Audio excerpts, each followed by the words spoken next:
conference will now be recorded. Hi everyone, welcome back to the CloudPandith Databricks series. In this session, we will explore the Databricks Lakehouse Architecture.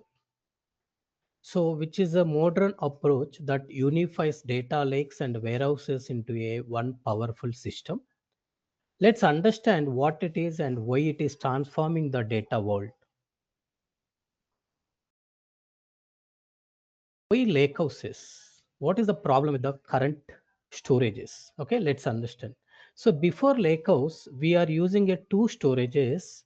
One is data lakes for storing unstructured raw data, and these are slow for querying the data. So that's why what we do is we use the ETL process. After ETL, we load the data into the data warehouse, which is our second data storage. So after data is cleaned and transformed from the data lake, we load that data into data warehouse. From data warehouse, we will query that particular data, which is very fast and it is optimized. So that's why we are going to use same data that we have in data lake after cleaning and transforming. Almost same data we are going to store in a data warehouse. This result in duplicating the data. What is the problem with this duplication? This will cause duplication of data, basically increase the cost and the delay of our insights. We need to create a complex pipelines to move data from data lakes to the data warehouses. So let's understand the same example with like some financial domain. So let's start with a simple example, right? Imagine a bank that processes millions of transactions daily. What are those transactions? It can be deposits, withdrawals, and credit card payments. So all these raw data first go into the data lake storage. So this particular data lake storage is great for storing large amount of data. But let's imagine when the data analytics team wants to create a reports for identifying the fraud detection, customer spending patterns, or branch wise revenue. So they need to clean this data. They need to create a structure, and they need to put it in an organized place. So where they are going to keep? So for that, they will be moving this particular data into data warehouse.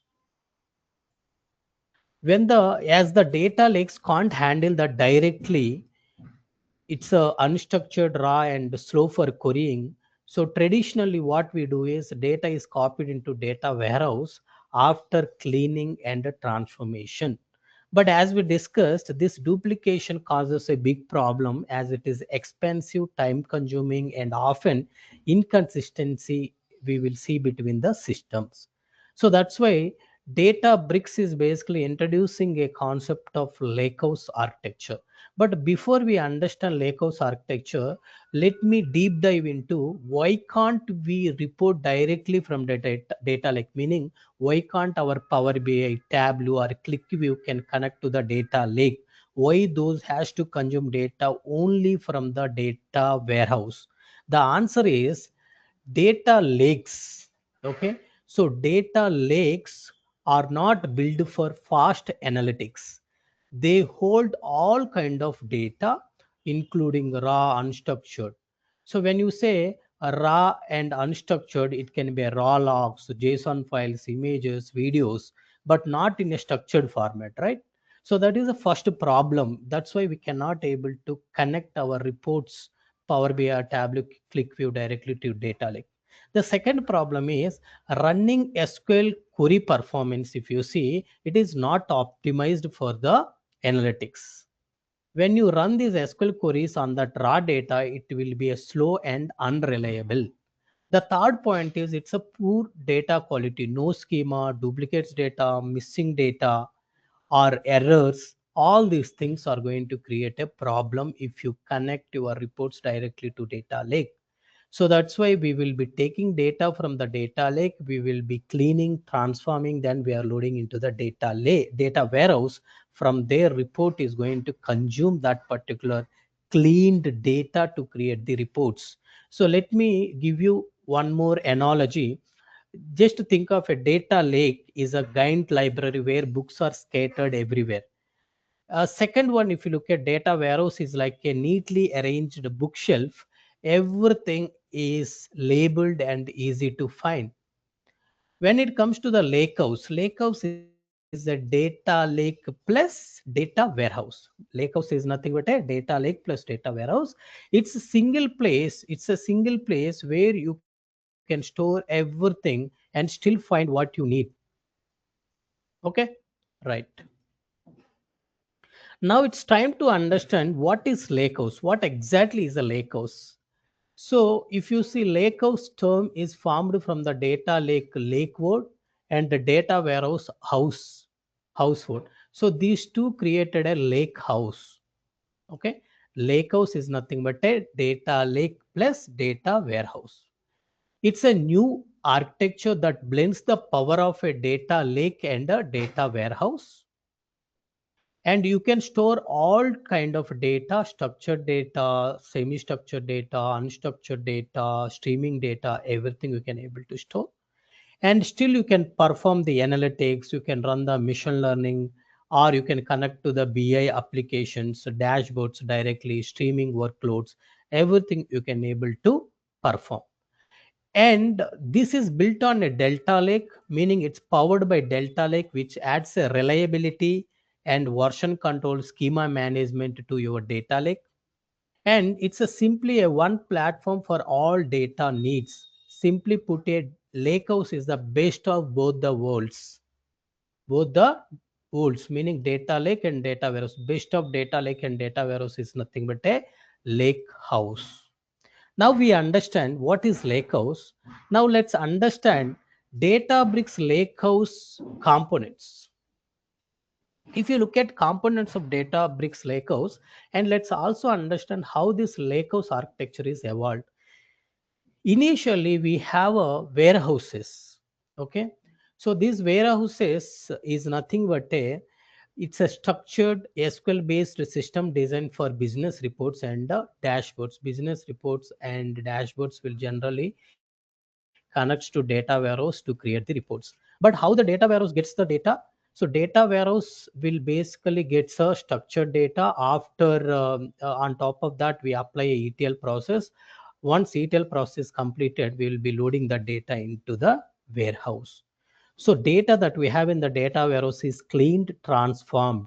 After that, we'll be loading through ETL process into the warehouse.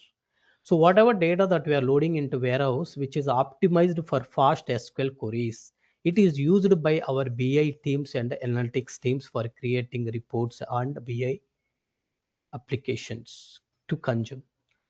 Typical use cases, if you see, like people BI analyst, BI teams basically, or analyst will be creating a monthly sales report, financial summaries, customer dashboards, KPI reports, all these things they are going to create on top of the warehouse. But what is the limitations? So you cannot have unstructured data in data warehouse like images, JSON, logs, videos.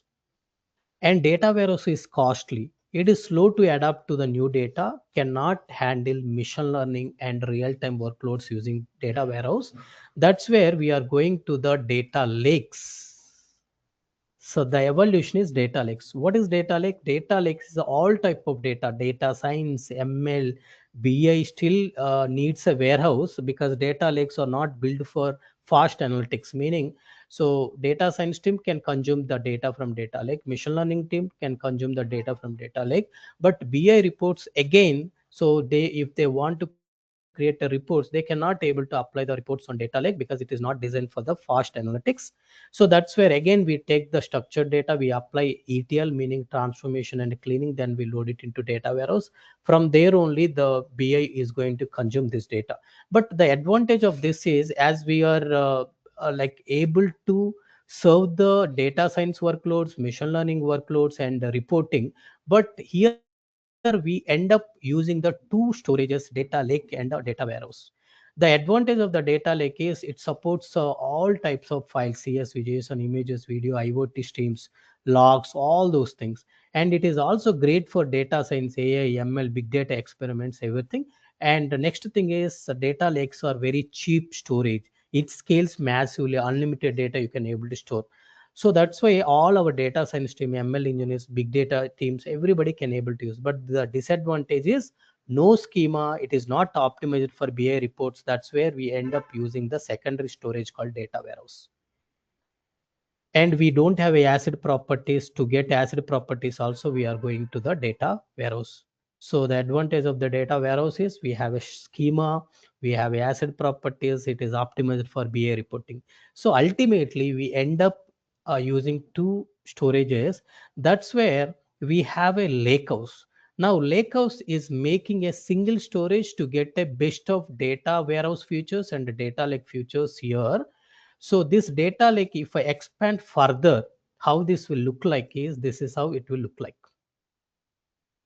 So if you look at on the, what you can say, at the bottom, if you see, you have a data lake which stores all the raw data. On top of that, you have a delta lake. It ensures the data is reliable and consistent. Next, you have a unity catalog which manages security and governance. On top of that, you can able to create a compute layer, runs your Spark jobs. That's where PySpark execute transformation and analytics. And finally, within this layers itself, you can also create a notebooks workflows, which allows developers, data scientists, right, data scientists to build pipeline dashboard, even train AI models, all within the same platform.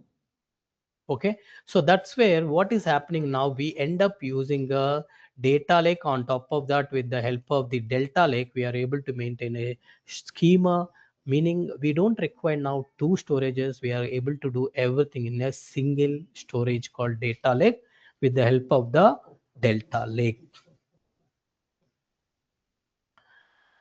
Let's understand benefits of this Databricks Lakehouse. It is unified platform for all data workloads, meaning your team don't have to manage separate systems for ETL, analytics, or AI. Next one is it supports all data types like batch, streaming, real time, and it's built on open source technology like Delta Lake and Spark. It's scalable and efficient. So this makes Databricks Lakehouse the foundation for the future of analytics and AI team. So now the summary is, now we learned why traditional data systems struggled, what is the lakehouse walls, how Databricks brings it all together. In the next session, we will explore working with the notebooks in Databricks, where you will actually create and run your PySpark code. Thank you for watching this video. I request everybody to subscribe and support this channel. Thank you.